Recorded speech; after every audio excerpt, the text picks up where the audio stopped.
নমস্কার বন্ধুরা, কুকুর শিখা রান্নাঘরে সকলকে স্বাগত। আজ ফুলকপি দিয়ে ভীষণই টেস্টি ও একদমই নতুন স্বাদের একটি রেসিপি নিয়ে চলে এসেছি।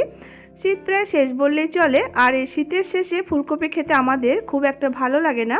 সেই সময় ফুলকপির এই রেসিপিটা করে খেতে পারেন গরম ভাত দিয়ে বা রুটির সাথে, কিন্তু দুর্দান্ত খেতে হয়।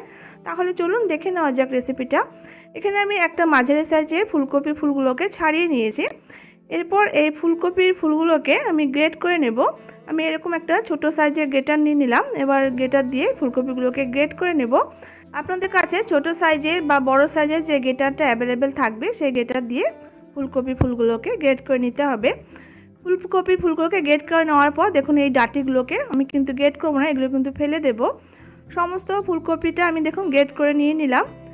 এরপর আমি একটা বাটিতে হাফ কাপ মতো মুগ ডালকে প্রায় 2 ঘন্টা মতো ভিজিয়ে রেখেছিলাম। এরপর একটা মিক্সার জারের মধ্যে আমি এই ভিজিয়ে রাখা মুগ ডালটা জল ছেঁকে নিয়ে মিক্সার জারের মধ্যে দিয়ে দিচ্ছি। এরপর এর একটা স্মুথ আমি পেস্ট তৈরি করে নেব। আমি ডালটা নিয়ে নিয়েছি। এরপর এর সাথে আমি হাফ ইঞ্চি মতো আদা আর 3টে কাঁচা লঙ্কা দিয়ে দিলাম, আর সামান্য একটু জল দিয়ে এর একটা পেস্ট তৈরি করে নেব। ডালটা বাটার সময় কিন্তু খুব বেশি জল দেওয়া যাবে না, তাহলে কিন্তু পাতলা হয়ে যাবে। দেখুন, ডালটা আমি বেটে নিয়েছি। ডাল বেটে নিয়ে ওই মিক্সি জারের মধ্যেই আমি 1 ইঞ্চি মতো আদা দিয়ে দিয়েছি, আর 3টে কাঁচা লঙ্কা দিয়ে দিলাম, আর একটা টমেটোকে ফালি করে আমি দিয়ে দিয়েছি। এরপর এর একটা স্মুথ আমি পেস্ট তৈরি করে নিয়েছি দেখুন মশলার। এরপর কড়াইতে আমি 1 টেবিল স্পুন পরিমাণ সরষের তেল দিয়ে তেলটাকে গরম করতে বসিয়ে দিয়েছি।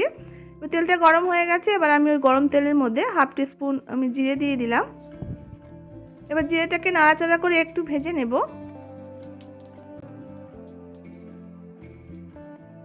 জিরেটা মিনিট 2 মতো নাড়াচাড়া করে একটু ভেজে নিয়েছি। এরপর আমি ওই গ্রেট করে রাখা ফুলকপিটা দিয়ে দিলাম। এবার এই ফুলকপিটাকে দিয়ে হাই ফ্লেমে নাড়াচাড়া করে একটু ভেজে নেব। ফুলকপিটা দিয়ে কিন্তু ফ্লেমটাকে একদমই লো করবে না, তাহলে কিন্তু ফুলকপি থেকে জল ছাড়তে শুরু করবে। তখন কিন্তু সেক্ষেত্রে রান্নাটা করতে অনেক টাইম লেগে যাবে। ফুলকপিটা দিয়ে একটু নাড়াচাড়া করে নেওয়ার পর আমি এখানে সামান্য একটু লবণ আর সামান্য একটু হলুদ দিয়ে দিয়েছি। আর এখানে আমি হাফ টিস্পুন মতো জিরে গুঁড়ো দিয়ে দিলাম, হাফ টিস্পুন আমি এখানে ধনে গুঁড়ো দিয়েছি, আর এখানে হাফ টিস্পুন মতো লাল লঙ্কার গুঁড়ো দিয়ে দিলাম, আর এখানে আমি হাফ টিস্পুন পরিমাণ একটু গরম মশলার গুঁড়ো দিয়ে দিলাম, আর হাফ টিস্পুন একটু চিনি দিয়েছি। যেহেতু এটা একটু নিরামিষ তরকারি, তাই জন্য একটু চিনি দিলে কিন্তু মিষ্টি মিষ্টি খেতে খুব ভালো লাগবে, তাই চিনিটা কিন্তু অবশ্যই দিতে হবে। এরপর মশলাগুলোকে দিয়ে ফুলকপিটা আমি নাড়াচাড়া করে বেশ শুকনো শুকনো মতো করে ভেজে নেব। ফুলকপিটাকে নাড়াচাড়া করে দেখুন একদমই ঝুরঝুরি মতো করে ভেজে নিয়েছি। এরপর আমি ডাল বাটাটা এখানে মিশিয়ে দিলাম। এবার এই ডালটাকে দিয়ে ফ্লেমটাকে একদম মিডিয়ামে করে এবার ফুলকপির সঙ্গে নাড়াচাড়া করে বেশ শুকনো শুকনো মতো করে নিতে হবে। এই ডালটা দিলে ফ্লেমটাকে কিন্তু হাই করা যাবে না, হাই করে দিলে কিন্তু দেখবেন ডালটা কড়াইয়ের সাথে লেগে গিয়ে পুড়ে যেতে পারে, সেক্ষেত্রে কিন্তু ভালো লাগবে না, খেতে পোড়া পোড়া একটা গন্ধ থেকে যেতে পারে। সেই জন্য ডালটা দেওয়ার সঙ্গে সঙ্গে কিন্তু ফ্লেমটাকে মিডিয়ামে করে দিতে হবে, আর মিডিয়াম ফ্লেমে নাড়াচাড়া করে কিন্তু এটাকে শুকিয়ে নিতে হবে। দেখুন, এটা একদম তৈরি হয়ে গেছে। যখন দেখবেন কড়াই থেকে উঠে আসছে, তার মানে এটা একদম তৈরি হয়ে গেছে। এরপর একটা থালাতে আমি একটু সরষের তেল মাখিয়ে নিয়েছি। এবার এই মিশ্রণটা আমি থালার মধ্যে ঢেলে দিলাম। এবার হাত দিয়ে হোক বা স্প্যাচুলা দিয়ে হোক, যেটা দিয়ে আপনাদের সুবিধা, এটাকে সেট করে নিতে হবে। দেখুন, আমি স্প্যাচুলা দিয়ে এইভাবে করে চৌকো শেপ করে আমি এটাকে শেপ করে নিয়েছি। এবার এটাকে প্রায় 30 মিনিট মতো রেখে দেব। 30 মিনিট পর এবার আমি দেখে নেব। দেখুন, এটা সেট হয়ে গেছে। এরপর একটা ছুরিতে আমি একটু সরষের তেল মাখিয়ে নিচ্ছি, তাহলে আমাদের এটাকে কাটতে সুবিধা হবে। এরপর আমি চৌকো চৌকো শেপ করে করে এটাকে কেটে নেব। আপনাদের যেমন ইচ্ছা মতো আপনারা এটাকে চৌকো হোক বা বরফি শেপে হোক, যেরকম ইচ্ছা আপনারা সেইভাবে কেটে নেবেন।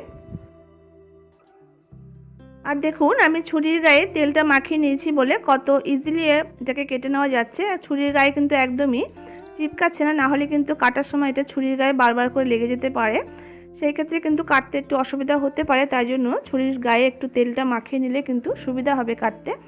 এরপর দেখুন, আমি ছোট ছোট করে বেশ চৌকো চৌকো শেপ করে করে আমি কেটে নিচ্ছি মিশ্রণটাকে। সমস্ত ধোকাগুলো আমি কেটে নিচ্ছি। এরপর আমি দেখে দিচ্ছি আমি একটা তুলে দিয়ে। দেখুন কতটা সুন্দর তৈরি হয়েছে ফুলকপির ধোকাটা। এবার সমস্ত ধোকাগুলোকে দেখুন আমি তুলে নিয়েছি। খুব সুন্দর তৈরি হয়েছে ধোকাগুলো। এরপর কড়াইতে আমি 1 টেবিল স্পুন পরিমাণ তেল দিয়ে তেলটাকে গরম করে নেব। তেলটা গরম হয়ে গেছে। এবারে গরম তেলের মধ্যে এক এক করে ধোকাগুলোকে ছেড়ে দিয়ে আমি বেশ লাল লাল করে ধোকাগুলোকে ভেজে নেব। একটা ব্যাচে যতগুলো পরিমাণ ধোকা দেওয়া যায় আমি সেই পরিমাণ দিয়ে কিন্তু ধোকাগুলোকে ভেজে নেব। খুব বেশি কিন্তু দেবেন না, তাহলে কিন্তু উল্টাতে পাল্টাতে অসুবিধা হবে। এরপর দেখুন এক পাশটা বেশ লাল করে রং ধরে গেছে। এবার আমি উল্টে দিয়ে ওই পাশটাকে ভেজে নিয়েছি। দুপাশই বেশ লাল লাল করে ভেজে নিয়েছি ধোকাগুলোকে। এবার আমি নামিয়ে রাখছি। দেখুন একটা ধোকাও কিন্তু ভাঙিনি, একদমই বেশ সুন্দর আছে। পরের ব্যাচের ধোকাগুলোকেও আমি ছেড়ে দিয়ে সেমভাবে বেশ লাল লাল করে আমি ভেজে তুলে রাখবো। দেখুন এই ব্যাচটা বেশ ভাজা হয়ে গেছে, বেশ লাল লাল করে আমি ভেজে নিয়েছি। এরপর কড়াইতে যেটুকু তেল ছিল ওই তেলের মধ্যে আমি কেটে রাখা আলুগুলোকে দিয়ে আলুগুলোকে ভেজে নেব।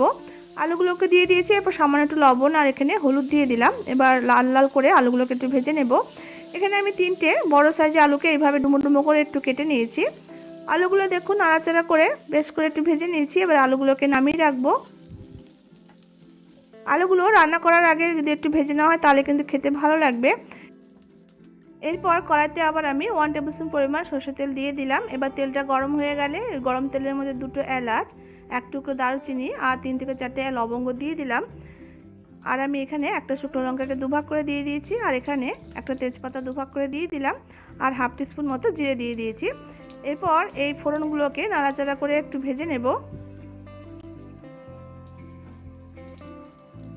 ফোড়নের মশলাগুলো একটু ভেজে নিয়েছি, বেশ সুন্দর একটা গন্ধ বেরিয়ে গেছে।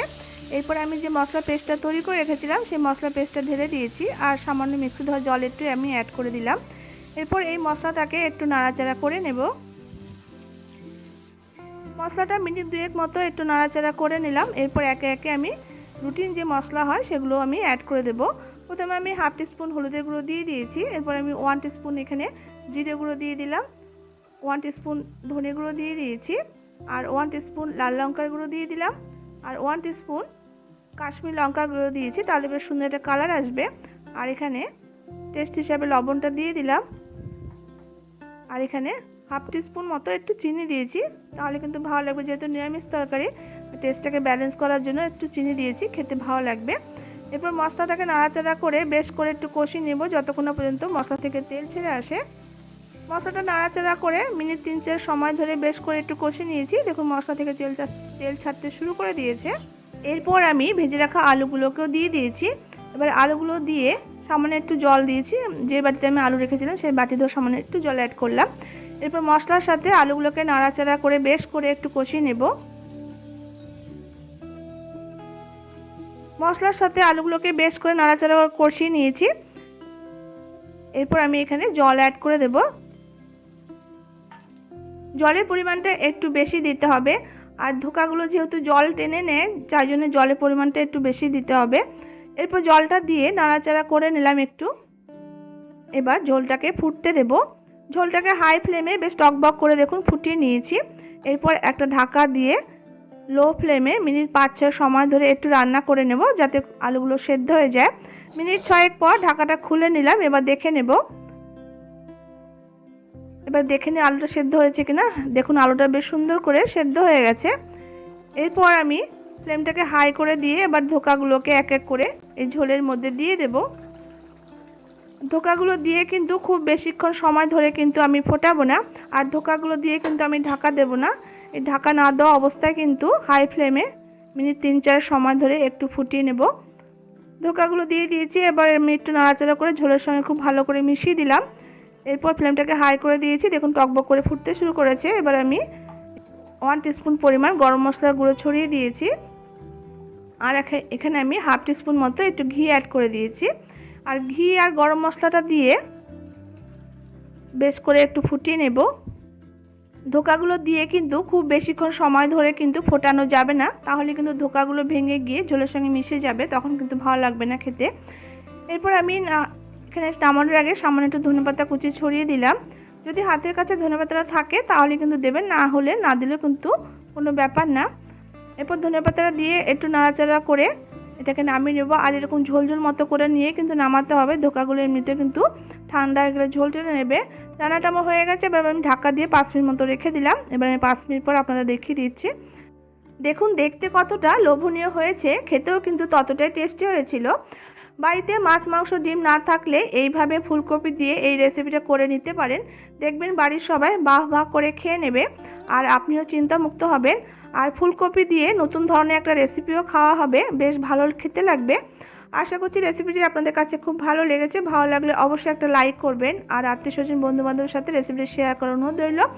ভালো লাগলে চ্যানেলটি অবশ্যই সাবস্ক্রাইব করে পাশে থাকবেন। দেখা হচ্ছে পরবর্তী রেসিপির সঙ্গে, ততক্ষণের জন্য সবাই খুব ভালো থাকবেন, সুস্থ থাকবেন।